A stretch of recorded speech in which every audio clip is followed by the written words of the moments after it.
നമസ്കാരം,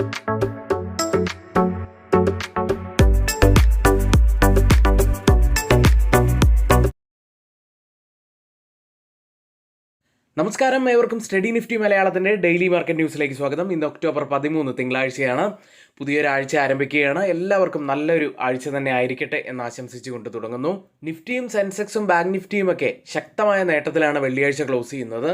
മൂന്നാഴ്ചത്തെ ഏറ്റവും ഉയർന്ന നിലയിലായിട്ടാണ് ട്രേഡ് ചെയ്യുന്നത്. വെള്ളിയാഴ്ച നമ്മുടെ മാർക്കറ്റ് ക്ലോസ് ചെയ്യുന്നത് വരെ എല്ലാ പ്രധാനപ്പെട്ട മാർക്കറ്റുകളും ശക്തമായിട്ടുള്ള നിലയിൽ തന്നെയായിരുന്നു. എന്നാൽ കാര്യങ്ങൾ കീഴ്മേൽ മറിഞ്ഞത് ഗ്ലോബൽ മാർക്കറ്റുകളെല്ലാം ശക്തമായിട്ടുള്ള ഇടിവ് രേഖപ്പെടുത്തിയത് വെള്ളിയാഴ്ച രാത്രിയോട് കൂടിയായിരുന്നു. ആ കാരണങ്ങളിലേക്ക് നമുക്ക് വരാം. നവംബർ 1 മുതൽ ചൈനീസ് ഉൽപ്പന്നങ്ങൾക്ക് 100% അധിക താരിഫ് ഏർപ്പെടുത്തുമെന്നും US നിർമ്മിത സോഫ്റ്റ്വെയറിന് കയറ്റുമതി നിയന്ത്രണങ്ങൾ ഏർപ്പെടുത്തുമെന്നും US പ്രസിഡന്റ് ഡൊണാൾഡ് ട്രംപ് പറഞ്ഞു. റയർ എർത്ത് എലമെന്റ്സ് ഉൾപ്പെടെയുള്ള നിരവധി ഉൽപ്പന്നങ്ങൾക്ക് ചൈന പുതിയ കയറ്റുമതി നിയന്ത്രണങ്ങൾ പ്രഖ്യാപിച്ചതിനെ തുടർന്നാണ് ഈ പ്രതികാര നടപടിയായിട്ട് US ഇത് ചെയ്തിരിക്കുന്നത്.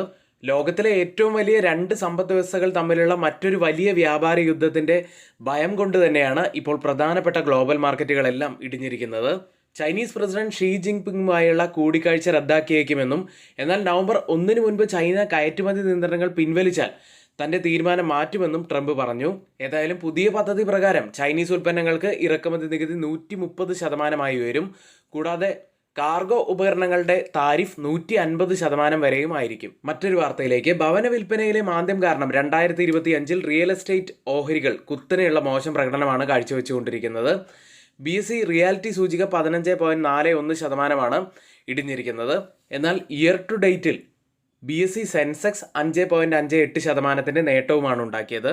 ഏറ്റവും കൂടുതൽ നഷ്ടമുണ്ടാക്കിയ സ്റ്റോക്കുകൾ നോക്കുകയാണെങ്കിൽ ഒബ്രോയ് റിയാലിറ്റി 30.7%, ഗോദ്രേജ് പ്രോപ്പർട്ടീസ് 24.9% ഇടിവ്, signature global 24.5%, Lodha developers 16.84%, DLF 10% എന്നിങ്ങനെയാണ്. ഇനി വെള്ളിയാഴ്ച ക്ലോസ് ചെയ്തിരിക്കുന്ന US മാർക്കറ്റുകളിലേക്ക്. ഞായറാഴ്ച ട്രൂത്ത് സോഷ്യലിൽ ട്രംപ് നടത്തിയ ഒരു പോസ്റ്റിന് ശേഷം ചൈനയുമായുള്ള തീരുവ കുത്തനെ ഉയർത്തും എന്ന് പറഞ്ഞതോടെ US പ്രധാനപ്പെട്ട മാർക്കറ്റുകളെല്ലാം കനത്ത നഷ്ടമാണ് രേഖപ്പെടുത്തിയത്. കാര്യങ്ങൾ വീണ്ടും ഒരു വ്യാപാര യുദ്ധത്തിലേക്ക് പോകുമോ എന്നുള്ള ഭയം തന്നെയാണ് നിക്ഷേപകർ ഇത്രയധികം ആശങ്കപ്പെടാൻ കാരണമായത്. ഇത് ഓഹരി വിപണികൾ കുത്തനെ ഇടിയാനും ഏകദേശം $2 ട്രില്യൺ മൂല്യമുള്ള നഷ്ടത്തിനും കാരണമാവുകയുണ്ടായി. ഇത്ര നേരവും നമ്മൾ സംസാരിച്ചത് വെള്ളിയാഴ്ചത്തെ പ്രധാനപ്പെട്ട കുറച്ച് കാര്യങ്ങളും വിപണി അതിനോട് എത്തരത്തിലായിരുന്നു അന്ന് പ്രതികരിച്ചത് എന്നൊക്കെയായിരുന്നു. ഇനി ചൈനയെക്കുറിച്ച് ഇപ്പോൾ പുതിയ ചില പ്രസ്താവനകൾ കൂടി US നിന്ന് വന്നിട്ടുണ്ട്. അത് വലിയ മാറ്റം തന്നെയാണ് ഉണ്ടാക്കിയിരിക്കുന്നത്. ചൈനയെക്കുറിച്ച് വിഷമിക്കേണ്ട, എല്ലാം ശരിയാകും. വളരെ ബഹുമാന്യനായ പ്രസിഡന്റ് ഷി ജിൻപിങ്ങിന് ഒരു മോശം നിമിഷമുണ്ടായിരുന്നു. അദ്ദേഹം തൻ്റെ രാജ്യത്തിന് മാന്ദ്യം ആഗ്രഹിക്കുന്നില്ല, എനിക്കും വേണ്ട, ട്രംപ് എഴുതുകയുണ്ടായി. USA ചൈനയെ സഹായിക്കാനാണ് ആഗ്രഹിക്കുന്നത്, ഉപദ്രവിക്കാനല്ല എന്നും അദ്ദേഹം പ്രത്യേകം എടുത്തു പറയുകയുണ്ടായി. വെള്ളിയാഴ്ചത്തെ വിൽപ്പനയ്ക്ക് ശേഷം വിപണിയിലേക്ക് മടങ്ങി വരാൻ നിക്ഷേപകരെ ഈ അഭിപ്രായങ്ങൾ പ്രോത്സാഹിപ്പിക്കുക തന്നെ ചെയ്തിട്ടുണ്ട്. ഇപ്പോൾ ട്രേഡിംഗ് ആരംഭിച്ചിരിക്കുന്ന US ഫ്യൂച്ചേഴ്സ് നോക്കുകയാണെങ്കിൽ S&P 500 ഏകദേശം 1.34% നേട്ടത്തിൽ ട്രേഡ് ചെയ്യുന്നു. ഇനി ഏഷ്യൻ വിപണിയിലേക്ക് വന്നാൽ പ്രധാനപ്പെട്ട മാർക്കറ്റുകളെല്ലാം ഇടിവിൽ തന്നെയാണ്. ജപ്പാൻ മാർക്കറ്റ് നിക്കി 1% ഇടിവിൽ, സിംഗപ്പൂർ മാർക്കറ്റ് 1.28% ഇടിവിൽ, ഹോങ്കോങ് മാർക്കറ്റ് 1.76% ഇടിവിൽ. ഇതിലും കൂടുതൽ ഇടിവിൽ നിൽക്കുന്നത് തായ്വാൻ മാർക്കറ്റാണ്, 2.5% ഇടിവിലാണ്. ഗിഫ്റ്റ് നിഫ്റ്റി ഇപ്പോൾ ഉള്ളത് 25,336 എന്ന നിലയിൽ 65 പോയിന്റ്സ് ഇടിഞ്ഞാണ്. അതായത് ഇന്ന് നമ്മുടെ മാർക്കറ്റിൽ ഏകദേശം 70 മുതൽ 80 പോയിന്റ്സിൻ്റെ ഒക്കെ ഒരു ഗ്യാപ് ഡൗൺ ഓപ്പണിങ്ങിനാണ് ഇപ്പോഴത്തെ നിലവെച്ച സാധ്യതയുള്ള. ഇപ്പോൾ 7 മണിയാണ് സമയം. യൂറോപ്യൻ വിപണിയിലേക്ക്. വലിയ നഷ്ടത്തിൽ തന്നെയാണ് യൂറോപ്യൻ വിപണികളും വെള്ളിയാഴ്ച ക്ലോസ് ചെയ്യുന്നത്. CAC, DAX എന്നീ മാർക്കറ്റുകൾ 1.5% ഇടിവിൽ ക്ലോസ് ചെയ്തപ്പോൾ UK മാർക്കറ്റ് FTSE മാത്രം 0.87% ഇടിവിൽ ക്ലോസ് ചെയ്തു. അടുത്തതായി ഗോൾഡ് പ്രൈസിലേക്ക്. ചൈനയ്ക്ക് മേലുള്ള പുതിയ താരിഫ് സംബന്ധിച്ച് US പ്രസിഡന്റ് ഡൊണാൾഡ് ട്രംപിന്റെ മുന്നറിയിപ്പിനെ തുടർന്ന് ഗോൾഡ് പ്രൈസുകൾ ഒരിക്കൽ കൂടി ഉയരുകയുണ്ടായി. $4,000 തിരിച്ചു വരാനും കഴിഞ്ഞു. കൂടാതെ 8 ആഴ്ചയിലെ തുടർച്ചയായ നേട്ടത്തിന് സാക്ഷ്യം വഹിക്കാനും ഗോൾഡിന് സാധിച്ചു. ഇന്നലെ കേരളത്തിലെ ഗോൾഡ് പ്രൈസ് പവന് 91,720 രൂപയാണ്. ഈ മാസത്തെ ഉയർന്ന നിരക്ക് കൂടിയാണിത്. ഓയിൽ പ്രൈസുകളിലേക്ക്. ചൈനയ്ക്ക് മേലുള്ള US താരിഫ് ഭീഷണിയെ തുടർന്ന് ഓയിൽ പ്രൈസുകൾ ഏകദേശം 4% ഇടിവാണ് രേഖപ്പെടുത്തിയത്. എന്നാൽ ഇപ്പോൾ ഓപ്പൺ ചെയ്തിരിക്കുന്ന ബ്രന്റ് WTI ഫ്യൂച്ചേഴ്സ് 1.5% മുകളിൽ നേട്ടത്തിലാണ് ട്രേഡ് ചെയ്യുന്നത്. ഇന്നത്തെ ഏറ്റവും ഹൈലൈറ്റ് ആയിട്ടുള്ള കുറച്ച് വാർത്തകളാണ് നമ്മൾ ആദ്യം ഇവിടെ ഷെയർ ചെയ്തു പോയത്. ഇനി ആർക്കെങ്കിലും നമ്മുടെ പെയ്ഡ് എഡ്യൂക്കേഷൻ ടെലഗ്രാം ചാനലിൽ ജോയിൻ ചെയ്യാൻ താല്പര്യമുണ്ടെങ്കിൽ ഇപ്പോഴിതാ 3 മാസത്തേക്ക് 55% ഡിസ്കൗണ്ടോടുകൂടി വെറും 1299 രൂപ മാത്രമാണ് നമ്മുടെ പെയ്ഡ് എഡ്യൂക്കേഷൻ ടെലിഗ്രാം ചാനലിൽ ജോയിൻ ചെയ്യാനുള്ള ഫീസായിട്ട് വരുന്നത്. ഇനി ആർക്കെങ്കിലും നമ്മുടെ എഡ്യൂക്കേഷണൽ പ്രോഗ്രാമിലാണ് ജോയിൻ ചെയ്യേണ്ടതെങ്കിൽ നിങ്ങൾക്ക് കമൻറ്റ് ബോക്സിൽ ഞങ്ങളൊരു ലിങ്ക് നൽകിയിട്ടുണ്ട്. ആ ലിങ്കിൽ ജോയിൻ ചെയ്യാവുന്നതാണ്. സൗജന്യമായിട്ടുള്ള ക്ലാസ്സുകൾ നിങ്ങൾക്ക് അവിടെ കാണാവുന്നതാണ്. അടുത്തതായി പ്രധാനപ്പെട്ട കുറച്ച് സ്റ്റോക്ക് ന്യൂസുകളിലേക്കാണ്. ആദ്യം ഡിമാർട്ട് കമ്പനിയുടെ Q2 റിസൾട്ടുകളിലേക്കാണ്. കഴിഞ്ഞ വർഷത്തെ അപേക്ഷിച്ച് അറ്റാദായം 4% വർദ്ധിച്ചു. കൂടാതെ ഇയർ ഓൺ ഇയറിൽ വരുമാനവും 15.5% വർധനമാണ് രേഖപ്പെടുത്തിയത്. എബിറ്റഡയിൽ 11% വർധനവും കമ്പനി രേഖപ്പെടുത്തി.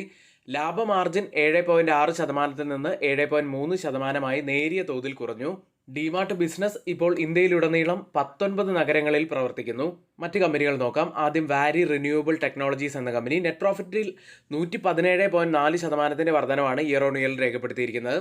116.3 കോടി രൂപയിലാണ് പ്രോഫിറ്റ് ഉള്ളത്. റവന്യൂവിലും നല്ല വർധനവ് തന്നെയാണ്. 47.7% വർധനവ് കമ്പനി രേഖപ്പെടുത്തി. ഇനി ചില ക്വാർട്ടർലി ബിസിനസ് അപ്ഡേറ്റുകളിലേക്കാണ്. സിഗ്നേച്ചർ ഗ്ലോബൽ എന്ന കമ്പനി ഇയർ ഓൺ ഇയറിൽ പ്രീ സെയിൽസിൽ 28% ഇടിവാണ് കമ്പനി രേഖപ്പെടുത്തിയിരിക്കുന്നത്. കളക്ഷൻസിൽ 2% വർധനവാണ് കമ്പനി രേഖപ്പെടുത്തിയത്. അടുത്തത് ഫോണിക്സ് മിൽസ് എന്ന കമ്പനിയാണ്. Retailer consumption across all operation മാൾസിൽ ഇപ്പോൾ 13% വർധനമാണ് രേഖപ്പെടുത്തിയത്. ഗ്രോസ് റെസിഡൻഷ്യൽ സെയിൽസിലും വലിയ വർധനമുണ്ടായിരിക്കുന്നു. 139 കോടി രൂപയായിട്ടാണ് പുറത്തു വന്നിരിക്കുന്നത്. കഴിഞ്ഞ വർഷം ഇതേ കാലയളവിൽ വെറും 27 കോടി രൂപ മാത്രമായിരുന്നു ഗ്രോസ് റീറ്റെയിൽ സെയിൽസായി പുറത്തു വന്നത്. കളക്ഷൻസ് 115 കോടി രൂപയിലാണ്. കഴിഞ്ഞ വർഷം ഇതേ കാലയളവിൽ 60 കോടി രൂപയായിരുന്നു ഉണ്ടായിരുന്നത്. അടുത്തതായി ഇന്ന് F&O സെഗ്മെന്റിൽ ബാനായ സ്റ്റോക്കുകൾ RBL ബാങ്ക്, സമ്മൻ ക്യാപിറ്റൽ തുടങ്ങിയവയാണ്. അടുത്തതായി FIDA ആക്ടിവിറ്റിയിലേക്കാണ്. FIS വെള്ളിയാഴ്ചയും ബയ്യേഴ്സ് തന്നെയായിരുന്നു. 459 കോടി രൂപയ്ക്കാണ് ക്യാഷ് മാർക്കറ്റിൽ ബൈ ചെയ്ത്. DIs ആവട്ടെ 1708 കോടി രൂപയ്ക്ക് ബൈ ചെയ്തു. ഇന്ന് നമ്മൾ നിഫ്റ്റിയിലും ബാങ്ക് നിഫ്റ്റിയിലും ശ്രദ്ധിക്കേണ്ട ഏറ്റവും പ്രധാനപ്പെട്ട കുറച്ച് കാര്യങ്ങളിലേക്ക്. 25,285 104 പോയിന്റ്സ് ഉയർന്നാണ് നിഫ്റ്റി വെള്ളിയാഴ്ച ക്ലോസ് ചെയ്യുന്നത്. വെള്ളിയാഴ്ച സംഭവിച്ച ഏറ്റവും പ്രധാനപ്പെട്ട ഒരു കാര്യം, പ്രസിഡന്റ് ഡൊണാൾഡ് ട്രംപ് ചൈനയുമായുള്ള വ്യാപാര പോരാട്ടം വർദ്ധിപ്പിച്ചതിനെ തുടർന്ന് വെള്ളിയാഴ്ച US വിപണികളെല്ലാം ഇടിയുകയുണ്ടായി. ഈ ഒരു കാരണം കൊണ്ട് തന്നെ ഇന്ന് നമ്മുടെ ഇന്ത്യൻ വിപണി വലിയ ഗ്യാപ് ഡൗൺ ഓപ്പണിങ്ങിനാണ് സാക്ഷ്യം വഹിക്കാൻ സാധ്യതയുള്ളത്. ഇനി നിഫ്റ്റിയുടെ ചാർട്ടിലേക്ക് വരാം. നല്ലൊരു അപ്പ് മൂവ് തന്നെയാണ് വെള്ളിയാഴ്ചയും നമുക്ക് നിഫ്റ്റിയിൽ ലഭിച്ചത്. അപ്സൈഡിൽ ഇനിയൊരു റെസിസ്റ്റൻസ് ആവാൻ സാധ്യതയുള്ളത് 25,415 ഇന്ന് ഏതായാലും വലിയൊരു ഗ്യാപ് ഡൗൺ ഓപ്പണിംഗ് വരാൻ സാധ്യതയുള്ളത് കൊണ്ട് തന്നെ ഡൗൺ സൈഡിൽ നമ്മൾ ശ്രദ്ധിക്കേണ്ടത് 25,150 മുതൽ 25,200 വരെയുള്ള ആ ഒരു സോൺ തന്നെയാണ്. ഇനി ഒരുപക്ഷെ 25,150 ബ്രേക്ക് ചെയ്യുകയാണെങ്കിൽ പിന്നീട് പ്രധാനപ്പെട്ടതാവാൻ സാധ്യതയുള്ളത് 25,000 എന്ന സൈക്കോളജിക്കൽ ലെവൽ തന്നെയാണ്. നിഫ്റ്റിയിൽ ഒരുപാട് ദിവസങ്ങളായിട്ട് ഹയർ ഹൈ ഹയർ ലോ ഫോർമേഷനാണ് ഫോം ആയിക്കൊണ്ടിരിക്കുന്നത്. അത് ബ്രേക്ക് ചെയ്യുമോ എന്നുകൂടി നമുക്ക് നോക്കേണ്ടതുണ്ട്. അടുത്തതായി മാക്സിമം ഓപ്പൺ ഇൻട്രസ്റ്റ് രേഖപ്പെടുത്തിയ കോൾ സൈഡിലും മുഡ് സൈഡിലും സ്ട്രൈക്കുകളിലേക്കാണ്. ആദ്യം കോൾ സൈഡിൽ 25,300 സ്ട്രൈക്കിൽ ATM സ്ട്രൈക്കിൽ 560% വർധനവാണ് പുട്ട് സൈഡിൽ കാണുന്നത്. ലോങ് ബിൽഡപ്പാണ്. കോൾ സൈഡിൽ വെറും 11% വർധനവ്, ഒരു ചെറിയ ഷോർട്ട് ബിൽഡപ്പാണ് കാണുന്നത്. 25,250 സ്ട്രൈക്കിൽ 526% വർധനവ് പുട്ട് സൈഡിൽ ലോങ് ബിൽഡപ്പ് തന്നെ. കോൾ സൈഡിൽ 38% ഇടിവ്, ഒരു ഷോർട്ട് കവറിംഗ് ആണ് കാണുന്നത്.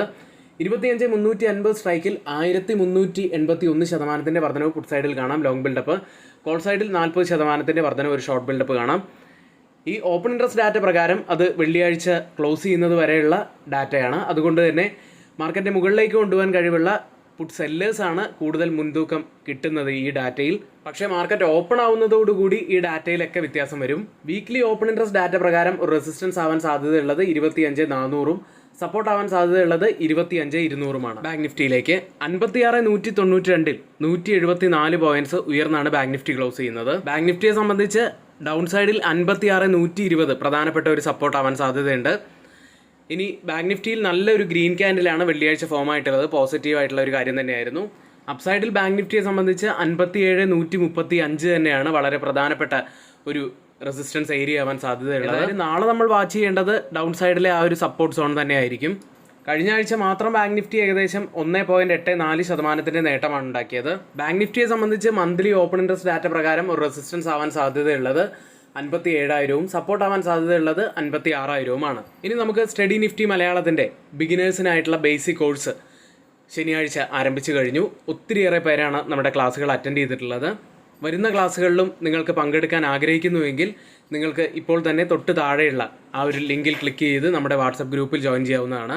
ഇനി ആർക്കെങ്കിലും പുതിയൊരു ഡിമാറ്റ് അക്കൗണ്ട് ഓപ്പൺ ചെയ്യണമെന്നുണ്ടെങ്കിൽ ലിങ്ക് നമ്മൾ ഡിസ്ക്രിപ്ഷൻ ബോക്സിലാണ് നൽകിയിരിക്കുന്നത്. ഇന്നിവിടെ നമ്മൾ പറഞ്ഞിരിക്കുന്ന എല്ലാ കാര്യങ്ങളും ഏറ്റവും ഓതറൈസ്ഡ് ആയിട്ടുള്ള സൈറ്റുകളായ Moneycontrol, Mint, Reuters, CNBC, Financial Express തുടങ്ങിയ മാധ്യമങ്ങളിൽ നിന്നാണ് എടുത്തിരിക്കുന്നത്. മറ്റുള്ളവയെല്ലാം നമ്മുടെ വ്യൂസ് മാത്രമാണ്, ഒരിക്കലും അത് റെക്കമെൻഡേഷൻ അല്ല, നിങ്ങളുടെ എഡ്യൂക്കേഷണൽ പർപ്പസിന് വേണ്ടി മാത്രമാണ് ഷെയർ ചെയ്യുന്നത്. എങ്കിൽ ഇന്നത്തെ ഈ വീഡിയോ ഇവിടെ പൂർത്തിയാവുന്നു. ഏവർക്കും നന്ദി.